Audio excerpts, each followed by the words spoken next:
नमस्कार. आपल्या सर्वांना एक नम्र विनंती करण्यासाठी हा व्हिडिओ करत आहे. दरवर्षी 3 जून हा दिवस येतो तेव्हा आपल्या सगळ्यांना हृदयामध्ये कालवल्यासारखं होतं. मुंडे साहेबांसारखा नेता आपलं ऊर्जास्थान, आपलं शक्तिस्थान, आपलं प्रेरणास्थान, आपलं श्रद्धास्थान आपल्यातून गेला 3 जून या दिवशी. माझा पिता हरवला, तुमचा नेता हरवला. माझ्या पित्यावर, माझ्या नेत्यावर तुम्ही स्वतःच्या पित्याहीपेक्षा जास्त प्रेम केलं. 10 वर्ष जाऊन देखील झाले असले तरीही न चुकता तुम्ही गोपीनाथ गडाला 3 जूनला मुंडे साहेबांच्या पुण्यस्मरणाच्या दिवशी येता.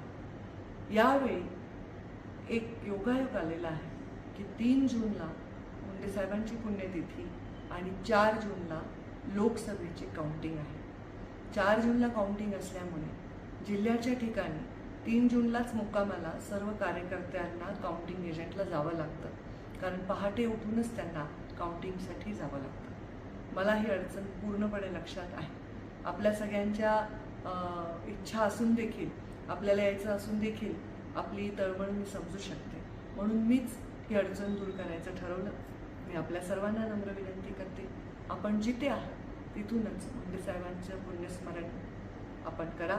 मुंडे साहेबांच्या फोटोचं पूजन करा, एखादा चांगला संकल्प करा आणि आपण यावर्षी गोपीनाथ गडावर नाही आला तरीही चालेल. 4 जूनला मोठा विजयाचा ध्वज घेऊन मुंडे साहेबांच्या चरणी आपण हा विजय अर्पित करूया. आपल्या सर्वांना विनंती करते, यावेळी नाही आलात याची बिलकुल मनामध्ये कुठल्याही प्रकारे दुःख बाळगू नका. आपण पुढच्या वेळी मुंडे साहेबांच्या पुण्यतिथीच्या निमित्ताने खूप चांगले समाज उपयोगी कार्यक्रम घेऊ, फार मोठ्या प्रमाणामध्ये समाजाची सेवा करणारे कार्यक्रम घेऊ. तेव्हा फार मोठ्या संख्येने तुम्ही तेव्हा उपस्थित राहा.